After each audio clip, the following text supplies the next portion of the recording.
Bismillahirrahmanirrahim. Assalamualaikum warahmatullahi wabarakatuh. Terima kasih kepada penonton-penonton program Suara Kedah. Jadi pada petang ini kita akan teruskan membincangkan isu-isu semasa, terutamanya hal-hal yang berkaitan dengan pilihan raya negeri yang sudah diambang semakin dekat. Jadi pada petang ini insya-Allah kita akan membincangkan satu isu, iaitu isu mengenai REE. Dan saya ingin sebelum kita bincangkan tentang REE, saya mengucapkan sekali lagi penghargaan terima kasih kepada penonton-penonton Suara Kedah kerana setia bersama dengan Suara Kedah. Dan pada petang ini, siri kali ini adalah siri yang kelima. Alhamdulillah, terima kasih. Jadi bersama dengan kita pada petang ini, kita jemput seorang tetamu jemputan yang sangat menjadi hangat. Kita katakan. Jadi beliau merupakan CEO Menteri Besar Incorporated, yang baru-baru ini ada isu dibangkitkan, namanya dipetik oleh Menteri Kementerian Dalam Negeri, oleh Saifuddin, Yang Berhormat Saifuddin. Jadi saya perkenalkan Tuan Haji Sobri. Ya. Selamat datang. Terima kasih. Okey, dan juga pada petang ini bersama dengan saya, yang menemani saya untuk menjadi moderator adalah saudara Hafiz Mansur. Saya ucapkan terima kasih pada Hafiz Mansur. Ya, sama-sama. Assalamualaikum. Okey. Dan ini yang kali kedua kan? Ya, kali kedua. Okey. Okey ya? Okey, insyaAllah.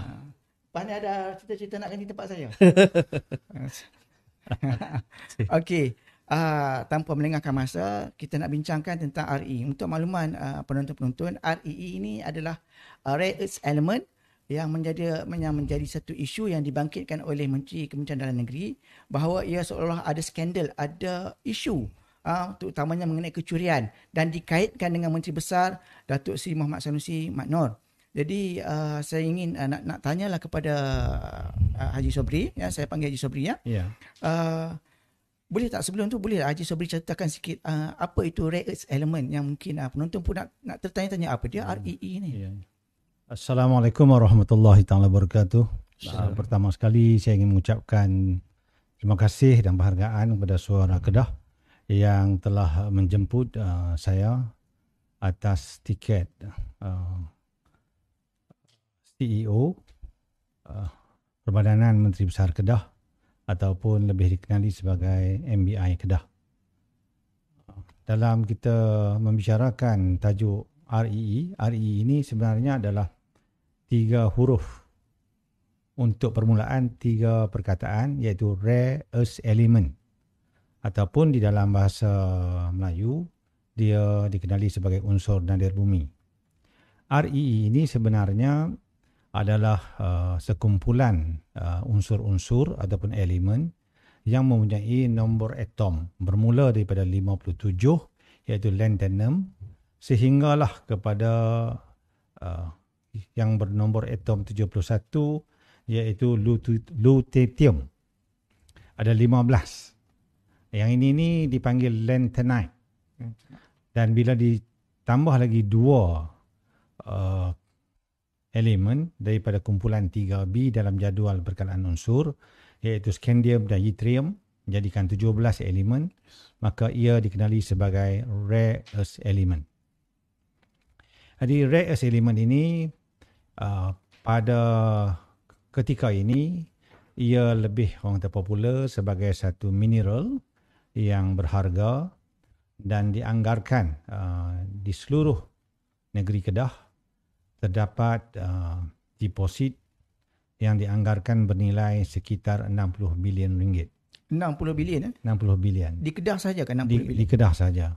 Jadi jumlah ini mungkin yang kerana dia agak tinggi dan menjadi tarikan kepada semua pihak, dan mungkin juga menjadi rebutan dan akhirnya menjadi topik panas sempena PRN ke-15. Di Kedah saja ke REE ni?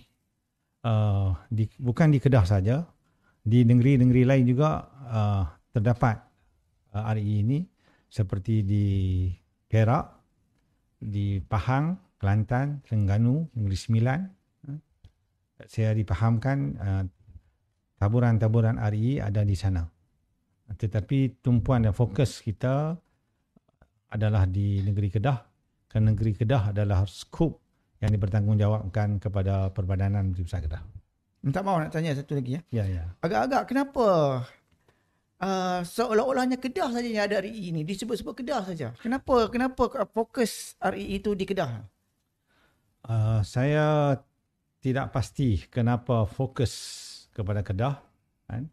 Kalau kita lihat, kerana mungkin kerana ada satu kecurian REE yang berlaku di Bukit Enggang Sek.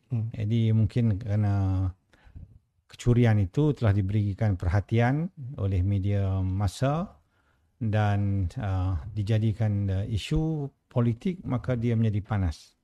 Padahal kalau mengikut apa yang dimaklumkan oleh Yang Amat Berhormat Menteri Besar, yang dia dapat maklumatnya daripada KSU, menyatakan lombong haram di negeri Kedah, di Malaysia ini berjumlah 60 lombong lebih. Yes. Tapi mungkin dalam kegairahan untuk merebut kuasa pemerintahan di negeri Kedah, maka dia menjadi panas. Itu pandangan saya. Menurut Tuan Haji, kalau ada 60 dan Kedah telah umumkannya dalam 2 tahun yang lepas, maksudnya REE ini telah lama dah di Malaysia ni. REE ini sebenarnya dia dah lama kat Malaysia dan ditemui pun bukan baru, kan? Kalau kita lihat pada buku garis panduan untuk cari gali REE, ada buku panduan? Ada buku yang dikeluarkan oleh JMG. Saya tunjukkan bukunya. Ini buku garis panduan ni. Buku garis panduan yang dikeluarkan oleh JMG, Jabatan Mineral dan Geosains Malaysia. Dia keluar buku ni pada tahun 2015. Julai 2015. Bermakna garis panduan nak cari gali ni dah ada 8 tahun yang dulu. Jadi sudah pastilah benda ni dah jumpa lama dah. Sebelum tu lagi. Kan? Jadi mungkin sekarang dia menjadi panas. Jadi kalau kita lihat kajian Jabatan Mineral dan Geosains di bawah RMK ke-11, dia telah bentangkan kajian tu menunjukkan ada 4.1 trilion mineral di seluruh negara. So REE ni part of dalam mineral tu, mineral metalik ataupun mineral logam dalam mineral keseluruhan yang dijumpai itu. Dan kalau yang disambung tadi, Haji sebut tadi, statement kementerian yang bulan Jun baru ni di Parlimen sebut di seluruh Malaysia ada 809.6 bilion REE. Ada di lebih kurang 29 hotspot di seluruh negara. Berapa spot? 29 hotspot. Kedah satu je.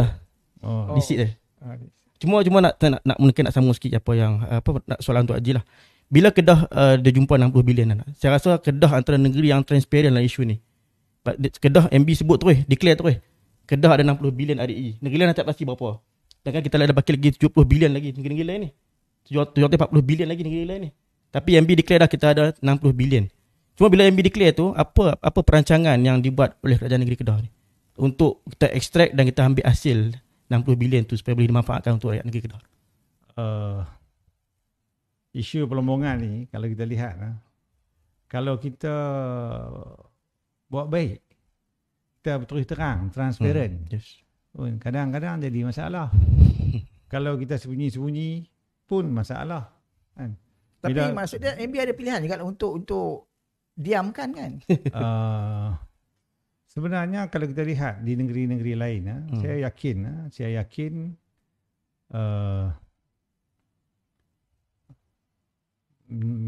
mineral yang dikatakan REE ini telah dilombong dan dikeluarkan daripada bumi Malaysia. Sebab kalau kita lihat daripada negara China, laporan negara China, negara pengeksport REE, Malaysia duduk di tangga ketiga atau keempat. Malaysia. Tapi kalau kita lihat di Malaysia, REE belum lagi dilombong secara rasmi. Baru pengikat cari gali. Artinya hasil kekayaan di bumi Malaysia ni telah pun dikeluarkan dan mungkin mereka declare dalam bentuk material yang berbeza, bukan REE. Ini yang kita kata bila datang menteri besar kita, dia bagi tahu kita ada REE, kita declare REE. Sebab itu adalah hasil kepada negeri. Kan? Jadi apabila nak declare macam ni, ini mungkin akan tergugat juga kedudukan yang orang lain. Kan? Jadi itulah orang kata antara balasan. Orang cuba buat baik dan betul terang, transparent. Tetapi sebenarnya itulah yang terbaik bagi pandangan saya untuk negeri Kedah dan Malaysia. Tentang prospek suria, mungkin Haji boleh sentuh sikit sebab baru ni Saifuddin, Menteri KDN, dia telah pun sebut tentang prospek suria Kedah Incorporated pada 2019. Maksudnya sebelum MBNet tu dah ada MOU dengan prospek suria ni untuk bangunkan REE tu. So mungkin Haji boleh sertakan sikit apa yang dibuat oleh kerajaan negeri oleh Yang Berhormat Sanusi ni. Saya ingin menyentuh sikit tentang prospek suria kerana terlalu banyak orang bercakap dan kadang-kadang faktanya saya tak tahulah di mana mereka ambil kan. Kita sebagai sebuah perbadanan yang dipertanggungjawabkan dan kita ada fakta-fakta yang sebenar.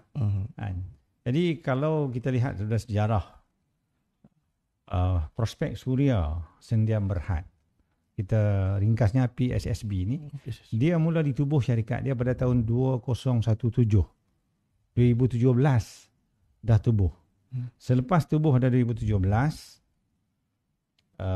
ada satu MOU atas tajuk In Relation to Rare Earth Exploration Activities telah ditandatangani di antara MBI Kedah dengan prospek suria Sendian Berhad. Pada tahun? Pada tahun 2019. Tarikh yang tepatnya 7 Ogos 2019. Ada MOU. Maksudnya ada orang berminat untuk buat perlombongan RE di negeri Kedah, maka yang berminat tu namanya prospek suria Sendian Berhad. Pejabat dia di sebelah KL dan dia datang berbincang, maka adakan satu MOU. Antara intipati MOU tersebut adalah perlu ditubuhkan satu SPV, Special Purpose Vehicle, dan perlu juga diadakan satu agreement. Biasalah dalam orang kata bisnes ni, kita tak start dengan agreement, kita start dengan MOU. Kan? Selepas MOU ada understanding, bincang, maka kita akan proceed dengan agreement. Jadi prospek suria Kedah Sendian Berhad, PSKSB, prospek suria Kedah kita panggil, dia telah pun ditubuhkan pada 27 November 2019. Dan pada ketika itu yang menjadi menteri besarnya adalah Datuk Seri Mukhriz.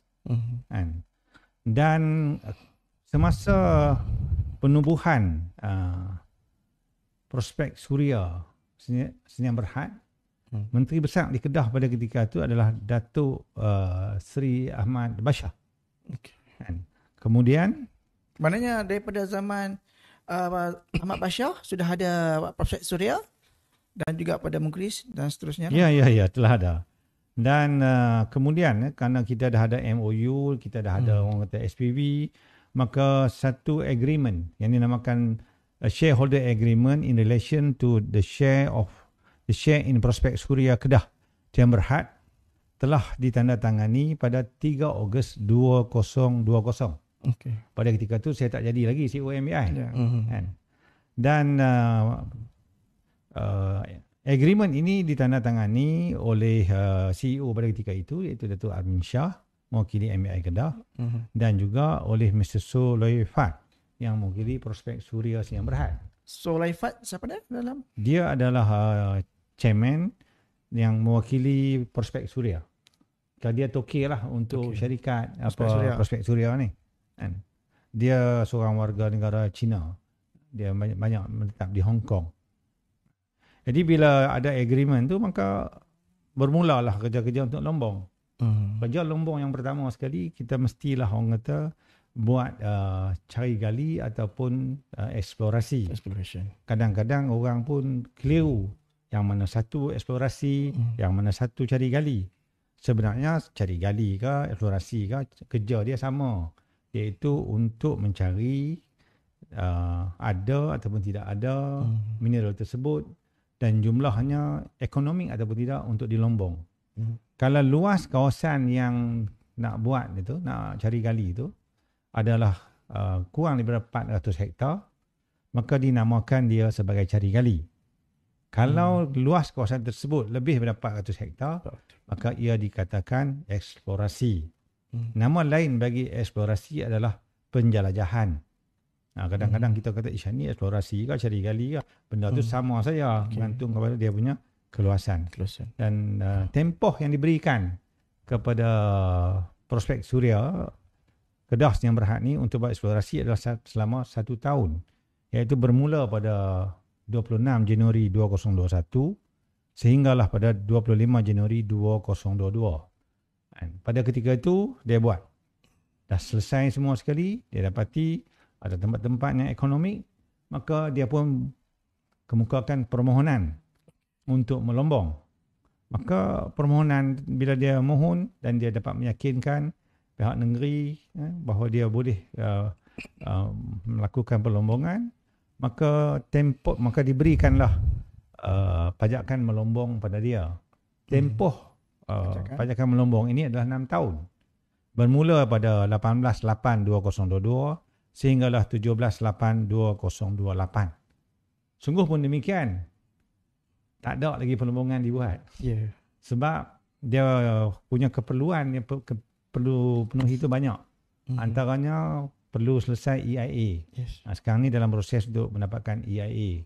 Dan sebenarnya bukan satu saja EIA. Dia ada lebih kurang dalam 15 kepatuhan yang perlu dipenuhi sebelum boleh dimulakan kerja-kerja melombong. Ada berapa agak-agak agensi yang perlu dirujuk? Kalau dalam OSC, One Stop Center, ya biasanya 13 agensi akan dipanggil untuk diminta pandangan. Biasanya bila ada pembentangan oleh pihak syarikat dan selepas itu ada site visit dan sebagainya. Maksudnya prosedur untuk perlombongan hari ini memang sangat ketat dan prosedur yang banyak. Dia keperluan ini sebenarnya negara kita ni bukan baru dunia perlombongan ni. Dia mula daripada zaman Timur ni dulu. Jadi dari segi prosedur dan kaedah melombong ni telah pun establish di negara kita. Yang baru kita jumpa ni REE. Dia ni jenis mineral. Tetapi tata cara perlombongan tu dah ada establish daripada dulu. Jadi bagi saya boleh kita adopt kaedah-kaedah tu.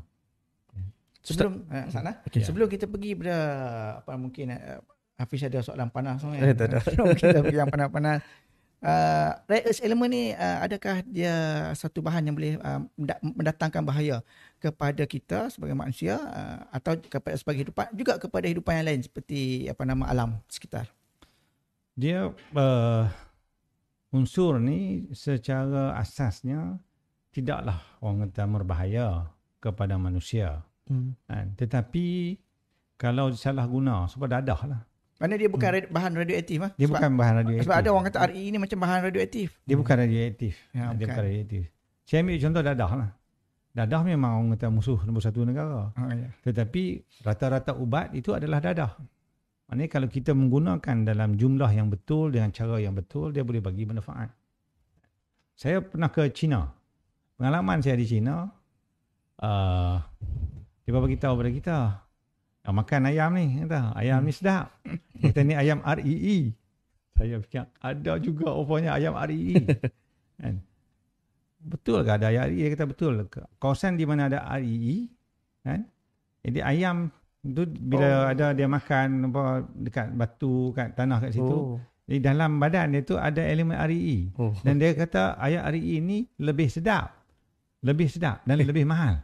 Kena try rasa. Tapi kita tak makan lah kan, sebab sembelihan ni dan sebagainya. Cuma penerimaan rakyat di sana kan, benda ni orang kata bukanlah satu yang berbahaya kan. Cuma bagi kita ni kadang-kadang kerana kita kurang pengetahuan, orang mengambil pendekatan terlebih, orang dah sensitif, takut. Itu yang saya rasa kita perlu ada knowledge supaya kita boleh handle benda tu cara proper. Ayam REE pun mahal. Mahal sikit lah daripada ayam besar. Jadi maksudnya Kedah pun akan jadi lebih mahal sikit lah. Okey, apa dia Hafiz ni? Tak, cuma bila Haji sebut tentang SOP untuk melombong tu kan, kita pun faham sekarang ni SOP tu terletak pada kementerian, pada GMG untuk keluarkan SOP full. Dan MB pun sebut kata benda tu tergantung sebab kita tak masih lagi menunggu pelombongan SOP daripada kementerian. Jadi sekarang ni apa yang langkah terkini yang dibuat oleh Prospek Suria di situ. Sebab sekarang ni naratif yang digunakan oleh orang yang memusuhi MB lah kan, ialah telah berlaku perlombongan haram oleh Prospek Suria, oleh MBI, oleh MB. Sedangkan tak berlaku lagi perlombongan tu. So apa yang sedang berlaku di sana sekarang ni? Dia benda ni jadi celaru. Sebab tak ketahuan petak. Okay. Orang Kedah cakap macam tu lah. Kan? Dia jadi celaru kerana tak ketahuan petak. Okay. Petak ataupun kawasan yang diberikan kepada Prospek Suria tu, tak ada pun orang kata berlaku lombong. Tak ada lombong lagi. Tak ada lombong haram pun. Kawasan apa yang diberikan kepada Prospek Suria tu? Dia ada satu kawasan di Bukit Enggang juga. Seluas 1,220 hektar. Okay. Kawasan ni diberikan pada Prospek Suria. Di situ Prospek Suria telah buat dia punya eksplorasi. Okay. Sementara kecurian yang berlaku ini sebenarnya dia kembang bersebelahan. Okay. Betul-betul kembang dengan tanah Prospek Suria, petak lain. Petak Prospek Suria ni yang disebut sebagai kompartmen 12? Dia juga berada dalam kompartmen 12. Yes, besar. Juga dalam kompartmen 12. Oh, okey. Dan ada juga yang luar pada kompartmen 12. Sebab kawasan dia agak luas 1,000 kan. Dan yang di sebelah petak yang satu lagi ni, itu adalah ladang hutan yang diberikan kepada MBI JB Jantik kan. Jadi yang berlaku kecurian tu adalah di kawasan yang saya kira tak sampai dalam 2 hektar luasnya.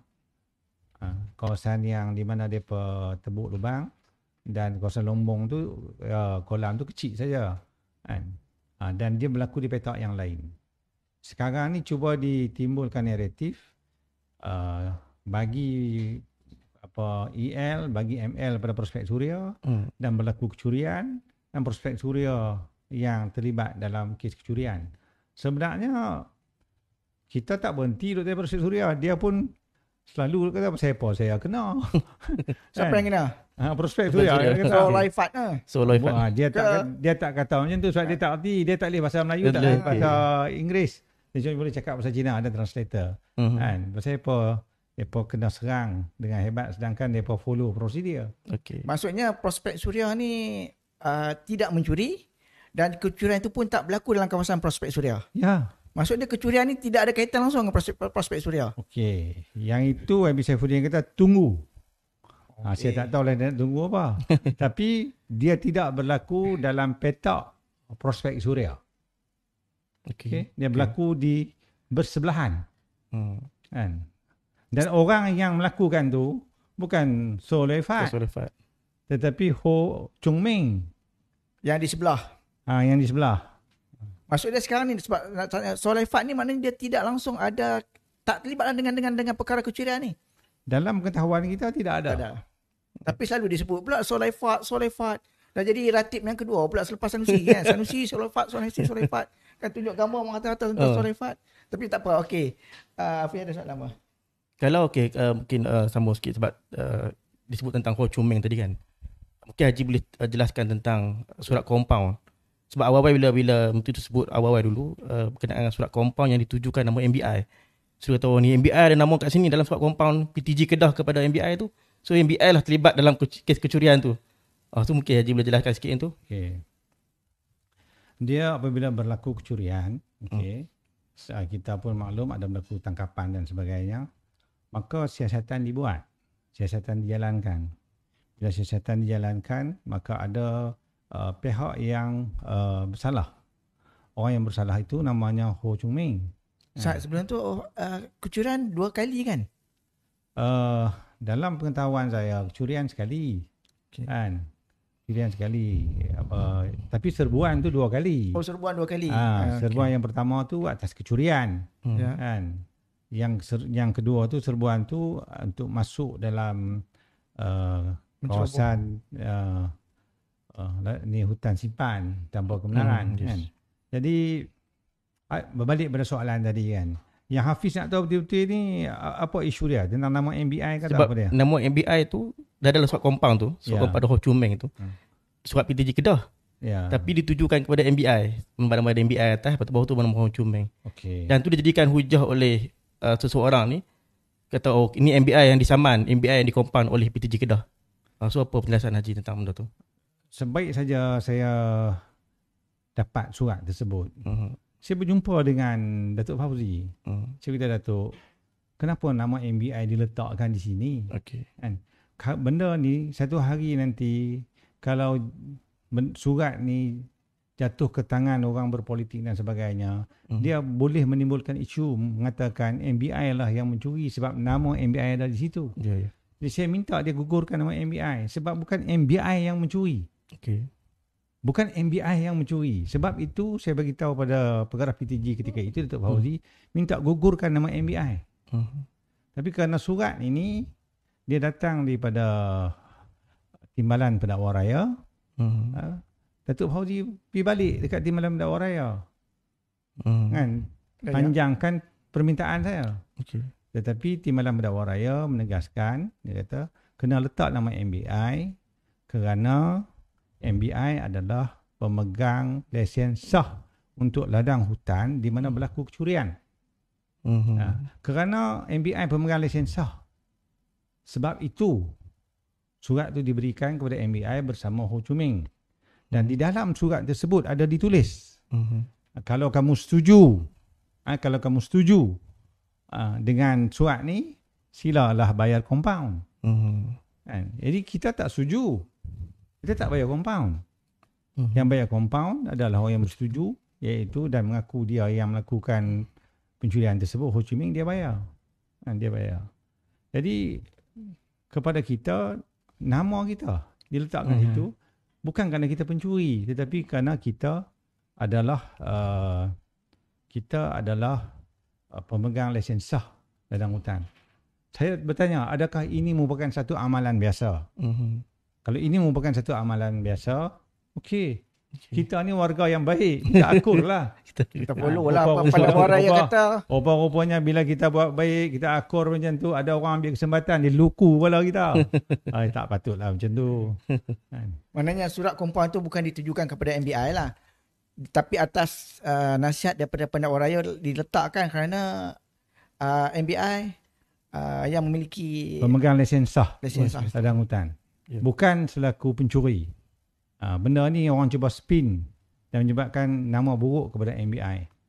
Saya perlu menjaga nama baik MBI kerana MBI ni banyak orang kata urus niaga, dan kalau nama kita diburukkan berterusan, dia ada kesan kepada perniagaan kita dan juga kepada ekonomi Malaysia ni, Kedah secara umum. Yang kena kompaun ni ialah Ho Chu Meng. Ho Chu Meng. Ya. Jadi apa kaitannya dengan MBI? Dia tak ada kaitan dengan MBI. Kan? Dia ada kaitan dengan syarikat yang JV dengan MBI. Syarikat yang JV dengan MBI itu namanya Jantik Sdn Bhd. Dia adalah kontraktor kepada Jantik. Kontraktor kepada Jantik ni, dia yang dia dengan Jantik dengan MBI. Jadi kita tak urus bab-bab kontraktor kita punya JV partner kita, mereka lah urus sendiri. Sama juga macam Prospek Suria. Kalau dia nak orang kata ambil bekerja, dia minta surat sokongan pada kita untuk kita apply pada KDN, kita bagilah surat sokongan. Selepas itu bab nak ambil, bab nak bayar, semua sekali itu urusan pentadbiran orang kata JV kita atau syarikat. Apa urusan kerja Jantik ni dengan MBI? Jantik dia adalah syarikat yang menguruskan ladang hutan yang ladang tadi hutan. dikatakan di sebelah. Ya, ladang hutan tu seluas 500 hektar. 500 hektar ladang hutan ni diberikan kepada MBI dan Jantik awal sebelum saya masuk. Sebelum MB Sanusi masuk. Iaitu pada tahun 2015-2016. Kita masuk pada 2020. Pokok-pokok pun dah ditanam, dah besar dah pun. Kan? Jadi ladang hutan tu. Pokok ni albizia atau petai belalang tu. Petai belalang. Yes. Jadi kadang-kadang dalam kita nak menarik perhatian orang, kan, untuk kita dapat sokongan pada orang, kan, janganlah sampai kita membawa fakta yang palsu. Kan. Saya agak terkilan apabila Menteri KDN mengatakan kawasan tersebut MB memberikan ladang hutan tersebut kepada Perbadanan Menteri Besar Kedah. MB adalah Sanusi. Pengurusi Perbadanan Menteri Besar Kedah adalah Sanusi. Sanusi bagi pada Sanusi. Dia cuba membina satu naratif yang asasnya salah kerana pemberian itu berlaku pada tahun 2015 dan 2016. Pada ketika itu MB-nya bukanlah Sanusi. Kalau nak kaitkanlah dengan apa yang dikatakan tu. Saya suka untuk bagi tambahan. Sebenarnya walaupun MB pada ketika itu adalah Datuk Seri Mukhris, tetapi bukanlah Mukhris bagi pada Mukhris. Dia ada satu jawatan kuasa yang nama dia Jawatan Kuasa Hasil Bumi. Jawatan Kuasa Tetap Hasil Bumi dia bermesyuarat.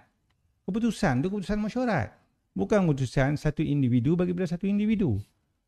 Benda-benda begini bila dibawa dan diketengahkan pada masyarakat yang tidak mengetahui cara pengurusan akan mempunyai persepsi yang negatif. Saya nak membela Mukhris, tetapi sebaik-baiknya berilah gambaran yang menyeluruh dan sebenar pada rakyat. Maksudnya pada ketika zaman Mukhris tu, MB Mukhris, maknanya dia telah menurut tata kelola yang betul. Saya yakin sebab surat-surat yang kita dapat ini adalah keputusan daripada Jawatan Kuasa Tetap Hasil Bumi. Dia tak katalah ni MB Mukhris bagi. Tak. Kan? Itu benda-benda macam ni kalau orang yang terlibat dalam kerja-kerja dia tahu. Masalahnya public ni dia bukan semua orang tahu cara pengurusan, cara buat keputusan. Nah, kali dia kata tata kelola tak cantik. Tadi ada disebut syarikat cantik. Maknanya Ho Chung Min ni dia adalah merupakan kontraktor dengan syarikat cantik yang mana dia tempat yang kita berikan kepada syarikat cantik ni berlakunya pelombongan REE tu. Ya. Dalam kawasan yang 500 hektar tu ada lebih kurang dalam 2 hektar di situlah berlaku perlombongan haram untuk mengeluarkan REE. Ada disebutkan oleh Saifuddin hanya asyik memetik nama Sulaifat daripada Prospek Suria. Adakah Saifuddin terlupa tentang pemilik syarikat cantik ni? Ya, saya rasa tuan moderator silap tanya. Saya bukan Saifuddin. Kita tanya soalan tu pada Saifuddin. Sebab kita kenapa Sulaifat kan syarikat cantik ni tak pula dia kaitkan? Saya tidak tahu apa yang ada dalam minda dia, kan. Cuma bagi saya bawalah sesuatu yang benar. Jangan bawa pernyataan palsu kepada rakyat. Kan. Itu satu benda yang kita kena ada jati diri lah. Selain nama Sulaifat, nama Ho Chung Min, nama Sanusi kan. Tiga suara gura-gura. Ada satu nama Wang Ziyi yang disebut oleh Menteri KDN. Siapa Wang Ziyi ni dan adakah dia juga terlibat sama dalam MBI sebagaimana didakwa oleh Wang Ziyi ni dia adalah seorang warga negara China. Okey. Dia masuk ke Malaysia pada peringkat awalnya. Dia masuk melalui syarikat Prospek Suria. Okey. Kan? Bila dia masuk melalui Prospek Suria, tu bawah Prospek Suria lah. Prospek Suria jagalah dia. Kan? Okay. Dan sekarang ni apa naratif yang dibawa oleh Menteri KDN mengatakan Wang Ziyi ini adalah pekerja MBI. Okay. MBI menafikanlah. Hang kata tu pekerja kami, tapi dia bukan pekerja kami. Kan? Kalau jadi pekerja kita nak ambil, ada prosedur dia, kita ada surat tawaran, lepas tu surat akuan terima, lepas tu dia nak masuk, kita ada nombor pekerja, kan? Kita kena buat medical check up semua sekali. Semua ni tak ada. Bila semua ni tak ada, dia memanglah bukan apa pekerja MBI. Pergi tanyalah orang kata semua staf MBI, adakah seorang manusia nama Huang Ziji pekerja kita? Kita pun semak adakah dia ni pekerja kontrak kita. Kadang-kadang mungkin pekerja kontrak dia tak duduk di pejabat kita. Pekerja kontrak kita pun bukan. Okay. Jadi sebab itu kita nafikan dan kita buat report polis. Kita buat report polis mengatakan Huang Ziji ini bukan pekerja MBI. Kita tegas. Kita tak nak berita palsu sampai pada rakyat dan rakyat tak tahu. Jadi MBI bertanggungjawab memastikan berita-berita yang keluar daripada MBI, berita-berita yang keluar mengenai MBI mestilah berita yang sebenar. Ada lagi kenyataan-kenyataan palsu yang dibuat yang Haji nak nafikan sekarang? Dia ada kenyataan palsu. Sebagai contoh, bila dia tuduh Huang Ziji itu pekerja kita, diulang juga kita majikan. Itu juga satu kenyataan palsu. Okay. Macam saya sebutkan tadi. Dia bukan pekerja kita. Saya sebutkan tadi, pemberian atau keputusan memberikan ladang hutang tersebut, dia berlaku pada tahun 2015-2016. Okay. Pada ketika itu, Menteri Besarnya bukanlah Sanusi, tetapi dibawa ke tengah masyarakat, Sanusi bagi pada Sanusi. Ini satu lagi fakta palsu. Okay. Begitu juga apa yang disebut oleh Dr. Ismail sebagai contoh. Dr. Ismail dia kata ada perjanjian dengan Prospek Suria ni. Okay. Mula-mula dia kata pada Disember 2020. Selang sikit lepas tu dia ulang, dia kata Disember 2022. Sebenarnya pada bulan Disember sama ada 2020 atau 2022 tak ada pun perjanjian. Perjanjian kita dengan Prospek Suria ni dia adalah pada 3 Ogos 2020. Jadi apabila orang petik mengatakan memberi maklumat-maklumat yang tidak tepat, kan kita ragui lah kalau benda-benda hak penting macam ni pun kamu silap, kan kita tak tahu lagi benda-benda yang lain. Cuma yang masalah dan sedihnya rakyat tak tahu. Rakyat tak tahu yang mana yang sebenarnya. Jadi kalau kita dokumen-dokumen kita semua ada, agreement kita pun ada, tarikh tertera sekian-sekian. Jadi kalau nak bawa sesuatu kepada masyarakat untuk kita tarik sokongan dan sebagainya, bagi saya itu tak ada masalah lah. Itu orang kata pentas politik, seni politik, tapi bawa lah fakta-fakta yang benar, bukan fakta yang palsu. Tadi ada juga disebut, Haji sebut SPV, Prospek Suria Kedah, ada dibangkitkan oleh Saifuddin, disebut oleh Saifuddin. Apakah kaitan peranan Haji Sobri di dalam apa nama syarikat Prospek Suria Kedah ni? Kenapa kena diadakan satu syarikat yang lain pula? Dia dalam bisnes ni biasa je SPV ni. Orang duduk dalam SPV. SPV ataupun Special Purpose Vehicle.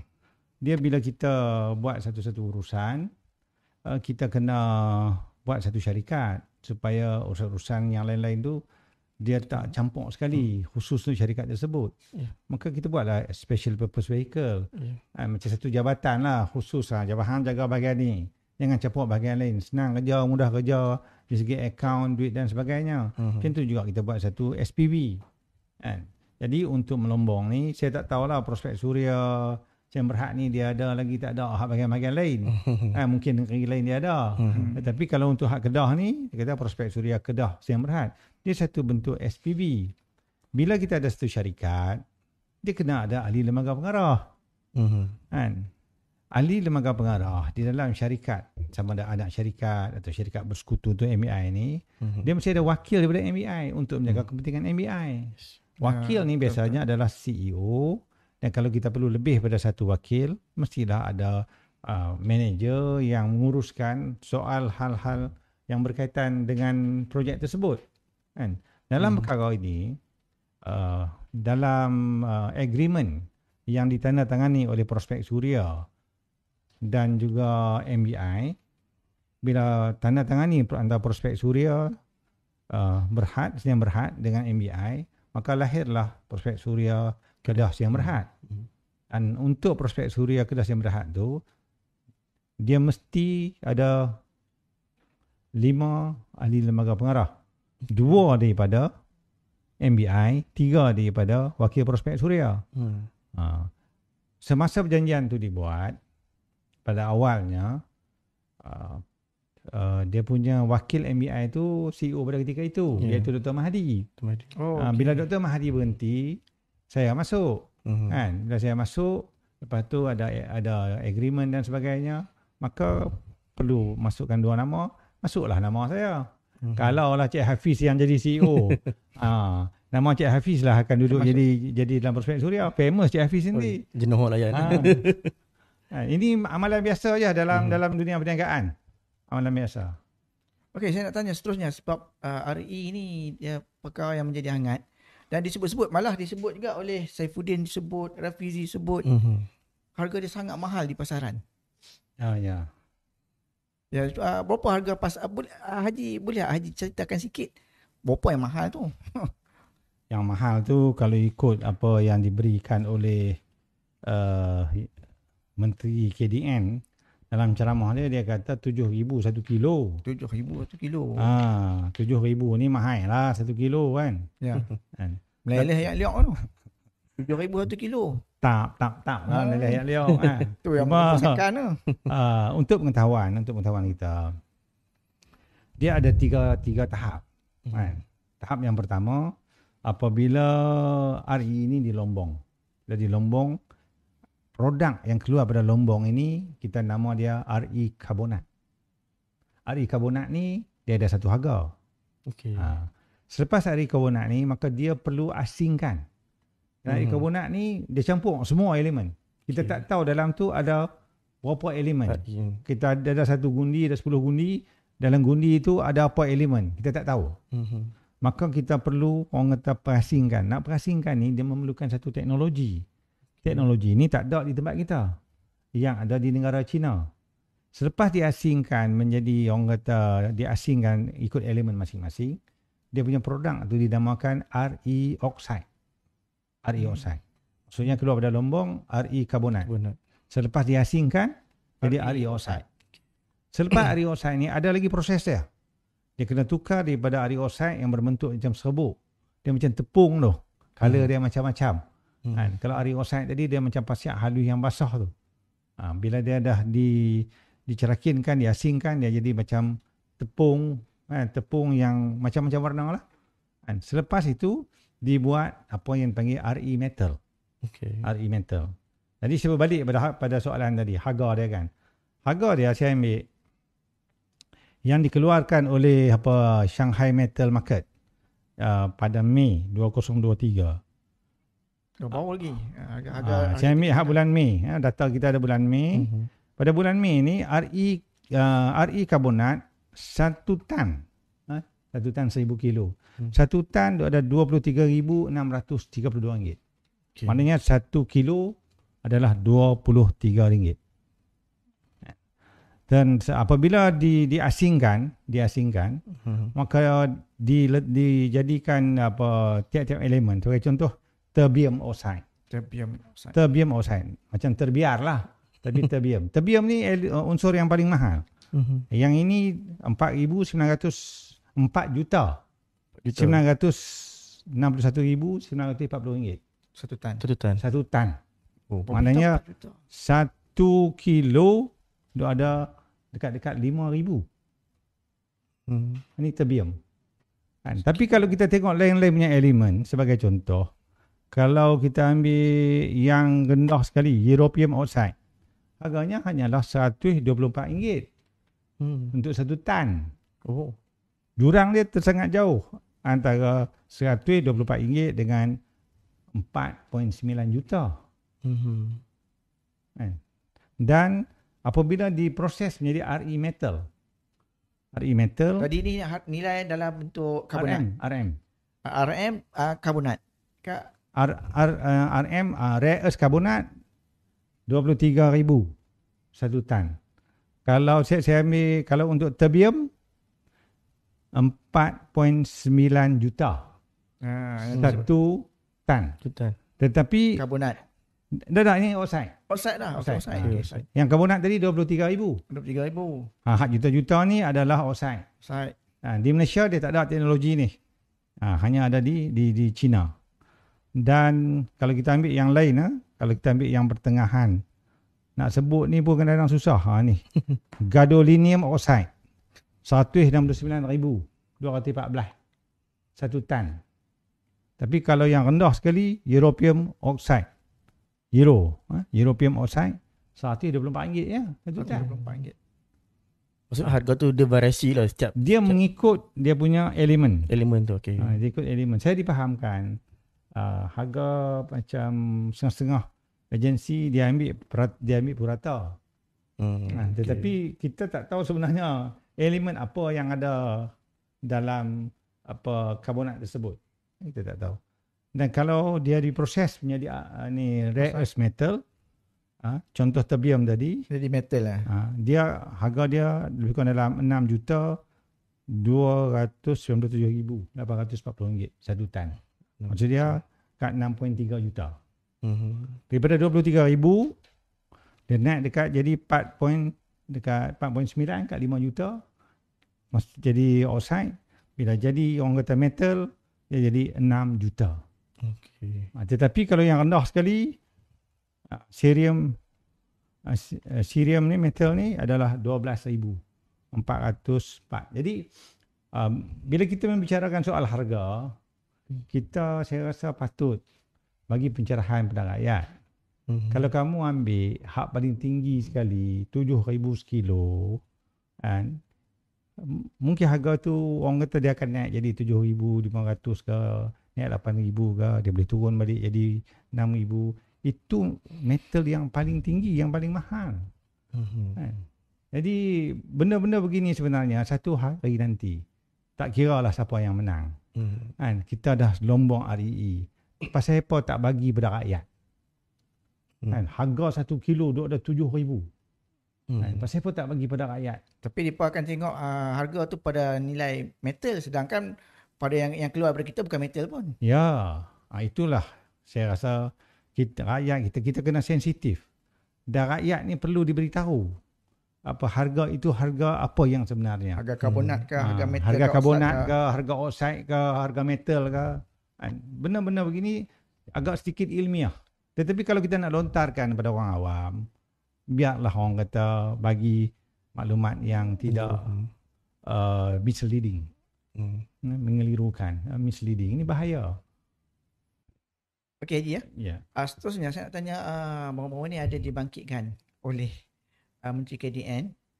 Dia memetik nama Ho Chung Ming yang berkaitan dengan syarikat Mahir Binari yang dikatakan ada kebenaran, ada surat kebenaran daripada Menteri Besar Datuk Seri Mohamed Sanusi. Jadi saya nak tanya, adakah untuk masuk ke hutan di Bukit Enggang ni perlu mohon kebenaran daripada Menteri Besar?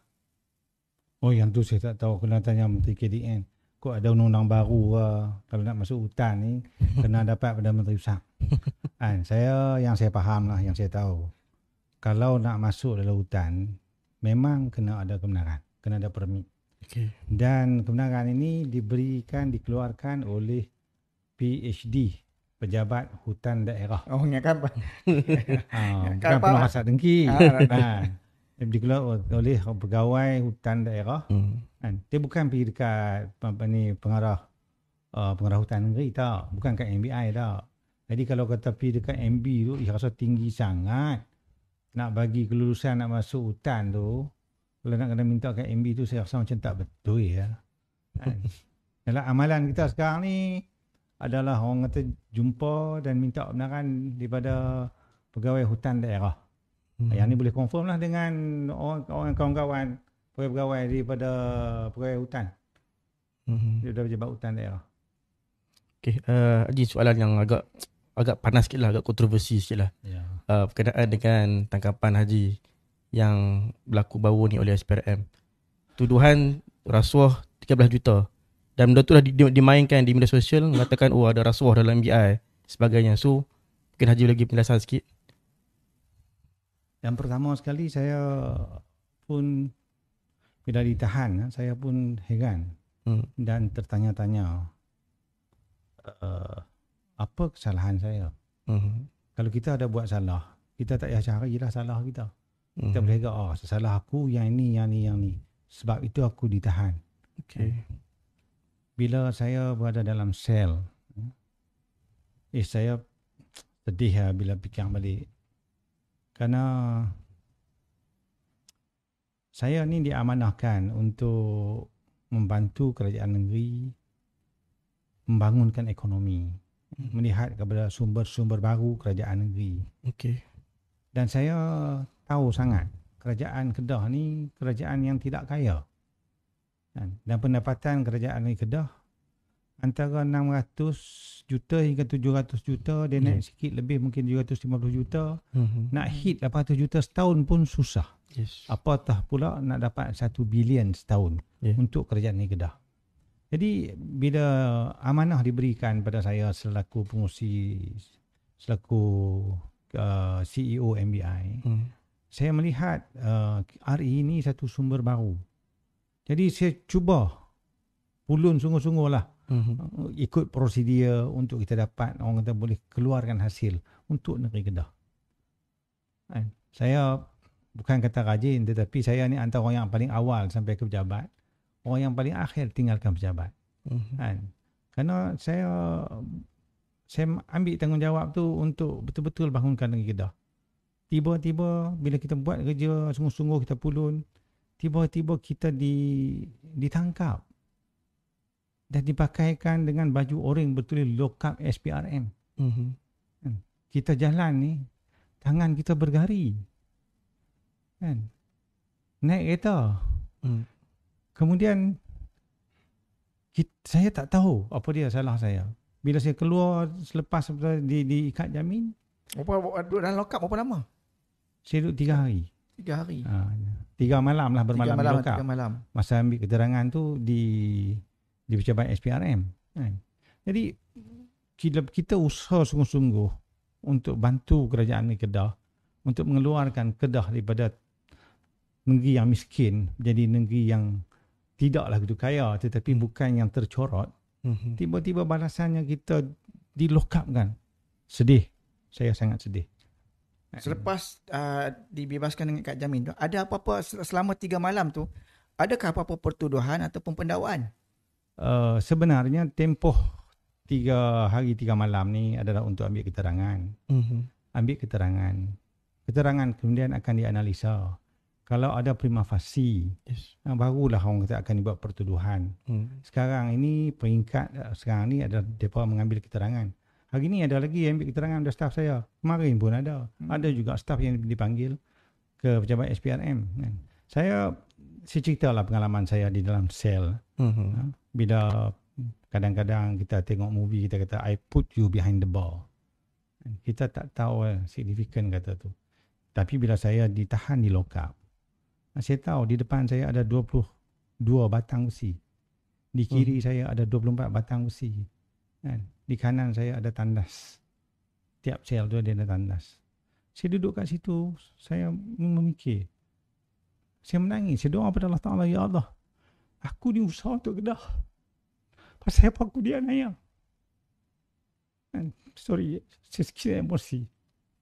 Saya rasa saya tak patut dia lah yang begitu. Kalau kamu nak ambil keterangan pada saya, mengapa mesti digari? Mengapa mesti dimalukan? Bagi saya ini adalah satu cubaan untuk fabricate bukti yang palsu. Demi untuk menarik sokongan orang kepada PH dan BN.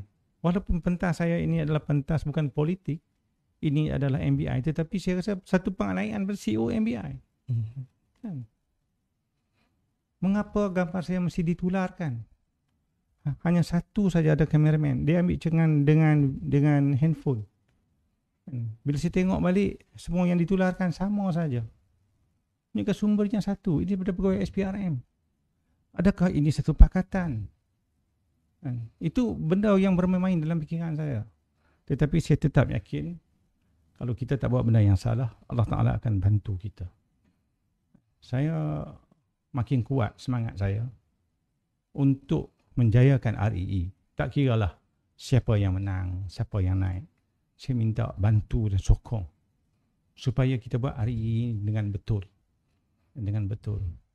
Mungkin orang tak tahu, dua masalah terbesar dalam RE ini adalah SOP. Yes. Ya. Dan selain dari SOP adalah permit untuk ekspor bahan ni. Custom dia belum lagi ada satu tarif untuk RE. Belum ada. Benda ini adalah tanggungjawab kementerian. Kementerian harus tengok benda ni. SOP ni sebenarnya sebelum PRU 15 dibuat. Kan? Saya bincang dengan pihak-pihak yang terlibat dalam menyediakan SOP. Dia berkata SOP ni dah siap tu Haji. Kalaulah ditangguhkan 2 minggu lagi, sebagai contoh PRU yang ke-15, SOP ni dah boleh dibentang ke kabinet dan boleh diguna pakai di seluruh Malaysia. Kerana mereka nak selaraskan SOP ni, mestilah ada SOP yang sama dengan Perak. Perak sekarang boleh melombong. Kerana dia ada SOP. SOP itu diluluskan. Ni saya bawa contoh SOP. Ini SOP yang dibuat di negeri Perak. Ini yang akan diguna pakai untuk seluruh Malaysia. Apa nama tempat di Perak tu? Di Greek ke? Saya tak pasti apa nama dia. Negiri. Kan? Mungkin apa Tuan lebih arif. Tapi ini ada SOP yang telah pun siap. Tetapi sampai sekarang, bila bertukar kerajaan, mengapakah SOP ini masih lagi tertahan-tahan? Tak boleh dikeluarkan. Seolah-olah kerajaan pusat menekan kerajaan negeri. Tidak mahu kerajaan negeri ini ada hasil yang baru. Bantulah kerajaan negeri. Kamu duit banyak, negeri-negeri ini miskin. Permudahkanlah, yassiru wala tu'assiru. Janganlah kamu memayahkan, tapi kamu mudahkanlah. Bukan kita nak langgar peraturan. Ada peluang, ada sumber untuk Kedah ni sebagai negeri termiskin untuk saya menggunakan. Rasa mungkin mereka cemburu atau mereka takut supaya kita boleh berdiri atas kaki sendiri bila kita ada sumber kekayaan. Sebab itu berulang kali saya katakan, Kedah state is a state that is rich with resources yet poor in revenue. Kedah sebuah negeri yang kaya dengan sumber tetapi miskin dengan hasil. Benda ni kita perlu ubah. Dan saya ada roadmapnya ada dalam plan Kedah 2035. Sebab itu kita perlu orang kata saling bantu-membantu untuk menjayakan projek RE ini. Ni Haji, Arifah balik tadi ni disebut sebab bila Haji disebut apa tangan bergari pakai baju oren, tangkap gambar-gambar tu tersebar dan rasuah yang dikaitkan tu adalah 13 juta. Banyak tu 13 juta. Jadi 13 juta ni boleh tak Haji serta ada tak ditanyakan dalam selama 3 malam tu daripada mana dapat 13 juta, kepada siapa dia bagi, kenapa sampai nilai dia 13 juta? Angka 13 ni angka yang special. Kita orang Islam ni 13 tu 13 rukun bila kita solat. Okay. Alhamdulillah. Kita ni kok mana pun kita kena sandakkan kepada kita punya pegangan kita. Dan di kalangan kaki tangan MBI, kalau sebut 13 juta ni, semua orang ada satu kefahaman yang sama. Iaitu ada transaksi yang berlaku 4 kali pada tahun 2014 ke luar negeri. 2014. Okay. 4 kali transaksi, setiap transaksi 1 juta. Jadi 4 kali 4 juta USD, jumlahnya kita convert 13 juta ringgit Malaysia. Benda ni dilaburkan dalam syarikat yang macam-macam pusing dan akhirnya dia landed dekat British Virgin Island. Kan, satu pulau yang sangat menakutkan soal-soal pelaburan ini. Kan. Jadi kita berusaha untuk dapatkan balik pelaburan ini, tengok kat mana peluang dan ruang untuk dapatkan balik. Inilah usaha kita. Kalau semak minit-minit mesyuarat dalam MBI, mesyuarat pengurusan, setiap kali mesyuarat kita tak pernah gugurkan benda ni kerana belum selesai. Maksud dia 13 juta ni sentiasa dibangkitkan oleh pihak MBI. Ya, dalam kita punya mesyuarat pengurusan kerana benda ni tak settle. Maknanya 13 juta ni merujuk kepada kes yang kes pelaburan di luar negara. Tiba-tiba itulah yang dikatakan jumlah yang saya terlibat. Tak masuk akal langsung. Sampai sekarang ni pun saya duduk tanya juga. Kalau kita kata tu saya pakailah 13 juta invest tu, tang mana lagi ada 13 juta? Kita bukan keluarkan lagi apa-apa pun hasil bumi, baru eksplorasi. Kan? Ada orang berpandangan eksplorasi ni kita kena bagi duit pada orang. Kerana dia buat kerja tolong cari pada kita. Ada nilai lain tak selain daripada 13 juta yang dikaitkan dengan rasuah? Tak ada. 13 juta ni pun sepanjang saya ditahan, dia ambil keterangan, tak ada langsung ditanya tentang 13 juta. Maaf saya nak kata, adakah maksud Tuan Haji kes rasuah yang dikatakan berkaitan CEO MBI ni dengan 13 juta tu adalah rekaan? Saya boleh kata rekaan. Kan, bukti kata rekaan, tunggu. Kalaulah ada pertuduhan, saya harap tidak ada pertuduhan pada saya. Kalau ada pertuduhan, adakah angka 13 juta ni akan disebut? Kalau tidak disebut, confirm ini adalah rekaan. Jadi kalau kita lihat hari ini situasi politik yang semakin panas, especially melibatkan MB Sanusi sendiri lah. Dan sehinggakan macam Haji orang bisnes diheret masuk. Dan sekarang ni bukan orang bisnes saja. PTG diheret masuk, siapa lagi? Semua orang agensi kerajaan di Kedah ni semua diheret masuk dalam politik. Mungkin Haji boleh sebut sikit pasal isu macam ni. Saya rasa kita perlulah ada batas, ya, ada batas. Kita nak berpolitiklah. Kan? Tetapi kita kena ada batas dan kita kena hormat pada orang. Jangan kamu sentiasa menganggap anggapan kamu itu adalah betul. You are just based on the assumption. Selepas itu mengatakan macam tak ada tata kelola dan sebagainya, saya rasa satu tuduhan yang keterlaluan. Kan? Mengheret sebagai contoh kaki tangan kerajaan. Kita yang jadi kerajaan ni, kita ada orang yang ada kuasa. Menteri, dia kerajaan. Menteri besar, kerajaan. Kerana kerajaan by definition is the people who have a power to administer a state of a country. Dan mereka ni adalah orang yang ada kuasa. Hak lain-lain ni kaki tangan kerajaan. Kan? Kalau kamu tak hormat kaki tangan kerajaan tak akan hormat kamu. Kita naklah saling bantu-membantu. Saya tengok betul-betul lah. Pengarah PTG lantang dia membantah. Tiba-tiba dia senyap. Diulang sebut oleh Menteri Saifuddin. Kenapa pengarah hutan senyap? Saya rasa mungkin pengarah hutan mengambil tindakan. Mungkinlah, saya pun tak tahu. Lebih baik aku berdiam diri, aku senyap, daripada aku lawan dengan seorang menteri. Aku kaki tangan kerajaan. Nak lawan dengan orang yang ada kuasa. Jadi mungkin tak betul dari segi orang tak adab dan tata susila. Walaupun mungkin dia benar, tapi dia diam saja. Sudah pastilah dia ada alasan dia. Saya rasa tak sepatutnya kamu menggunakan kaki tangan kerajaan kan, untuk orang kata mendapatkan fakta-fakta untuk kamu menarik sokongan. Kan? It's very unfair. It's very unfair. Kalau you nak tak suruh orang sokong, you bawa fakta yang betul. You jangan fabricate ni fakta. You jangan bawa fakta-fakta yang palsu. Kan? Dan jangan berdasarkan pada andaian-andaian, memaksakan orang supaya menerima andaian you sebagai satu kebenaran. Itu sudah keterlaluan. Saya nampak daripada hasil penjelasan Tuan Haji tadi, seolah-olah saya kata ini pada pandangan saya lah, seolah-olah tidak ada kes pun dalam isu REE ini. Sebab apa tadi ni pun macam mana Tuan Haji sebutkan bagaimana pertuduhan pun tidak ada pertuduhan, tidak ada apa-apa pendakwaan. Dan jadi saya nak tanya, apakah proses ini sebenarnya tak perlu pun dibangkitkan oleh Menteri Kementerian Dalam Negeri? Sepatutnya boleh sahaja mana-mana pihak yang merasakan ada skandal, ada isu, ada kes, lapor saja pada SPRM dan biarkan pada SPRM siasat saja. Saya rasa itu yang sepatutnya berlaku. Kan? Kerana pegawai-pegawai SPRM pun mereka pun ada banyak kerja. Mereka pun saya rasa alhamdulillah lah saya beritahu pegawai-pegawai SPRM ni mereka buat kerja secara profesional.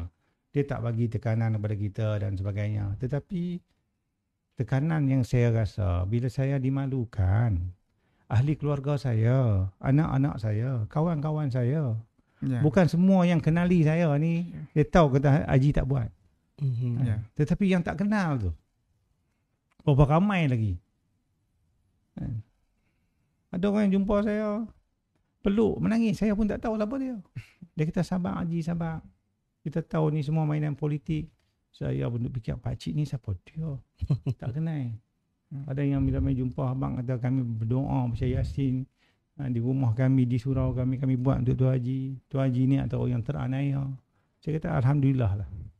Ada orang yang simpati dan yang kenal dengan kita dan tahu kita tak terlibat benda tu. Sebab saya sangat teliti soal membawa rezeki yang halal balik ke rumah.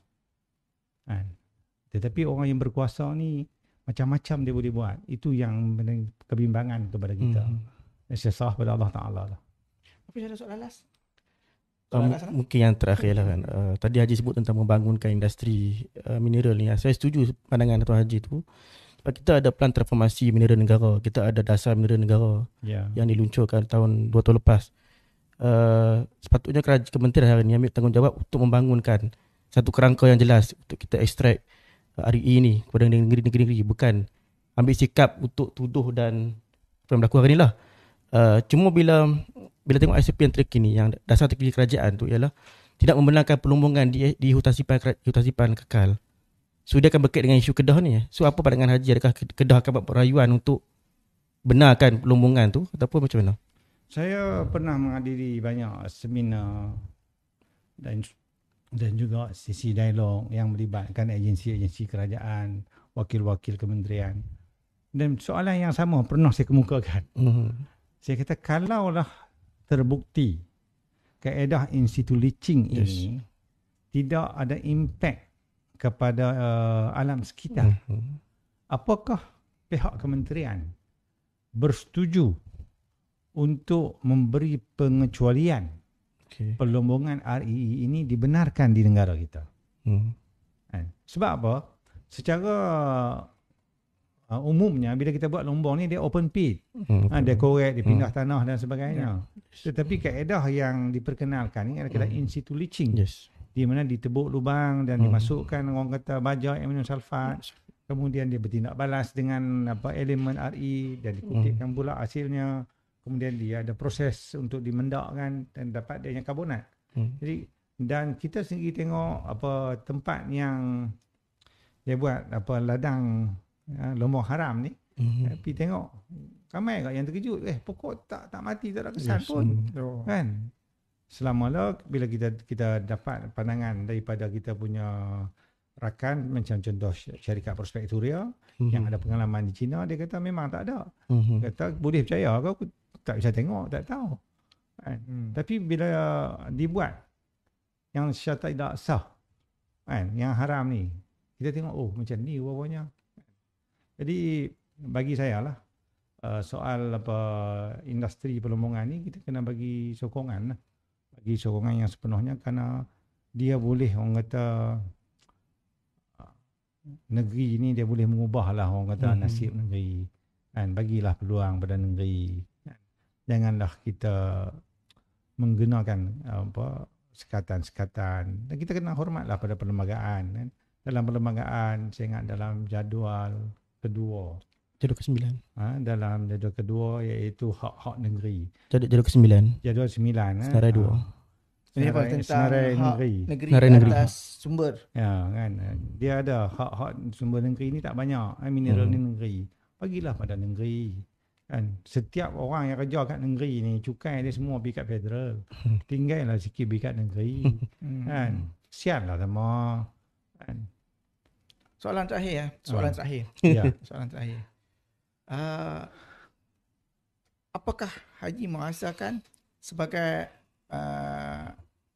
objek yang utama dalam isu REE ni, skandal REE ni, isu REE ni, apabila dipakaikan baju oranye, tangan digari, dan apabila di soal siasat selama 3 malam tidur lokap?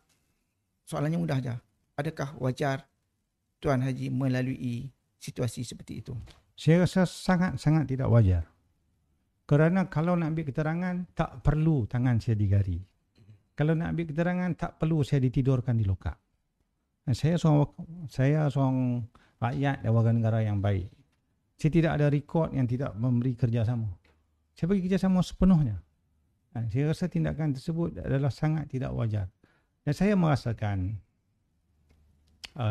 dalam kegairahan untuk mendapat sokongan daripada pengundi-pengundi. Ini saya masuk sedikit politik lah ya.